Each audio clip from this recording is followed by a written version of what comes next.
द्वारका में भगवान श्री कृष्ण राजा के रूप में राज्य कर रहे थे। उधर उनके बाल सखा सुदामा निर्धन ब्राह्मण थे। घर में इतनी गरीबी थी कि कभी कभी भोजन के लिए भी कुछ नहीं होता था। एक दिन सुदामा की पत्नी ने कहा, स्वामी, आपके मित्र कृष्ण आज द्वारका के महाराज हैं।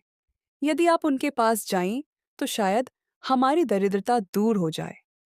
सुदामा पहले तो संकोच में पड़ गए, फिर सोचा, कृष्ण मेरा सखा है, उससे कुछ मांगना उचित नहीं, पर उससे मिलने में क्या हर्ज है।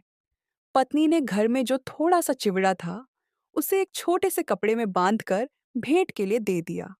सुदामा वहीं लेकर द्वारका पहुंचे। राजमहल के द्वार पर जब द्वारपाल ने कृष्ण से कहा कि एक गरीब ब्राह्मण आया है, तो श्री कृष्ण दौड़ते हुए बाहर आए और सुदामा को गले से लगा लिया। दोनों की आंखों से आंसू बहने लगे। कृष्ण ने स्वयं अपने सखा के चरण धोए और उन्हें अपने सिंहासन पर बैठाया। फिर मुस्कुराकर बोले, सखा, मेरे लिए क्या लाए हो?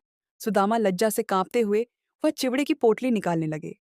कृष्ण ने प्रेम से उसे छीना और एक एक कौर खाकर बोले, वाह, इससे स्वादिष्ट मुझे कुछ और नहीं लग सकता। सुदामा कुछ भी मांग न सके और खाली हाथ लौट आए। लेकिन जब वे अपने गांव पहुंचे तो देखा उनका टूटा फूटा कुटीर अब स्वर्ण महल में बदल चुका था। परिवार के पास धन धान्य की कोई कमी न थी। तब सुदामा समझ गए, सच्चा मित्र वही है जो बिना मांगे ही सब कुछ दे देता है। यह संभव केवल श्री कृष्ण के लिए है।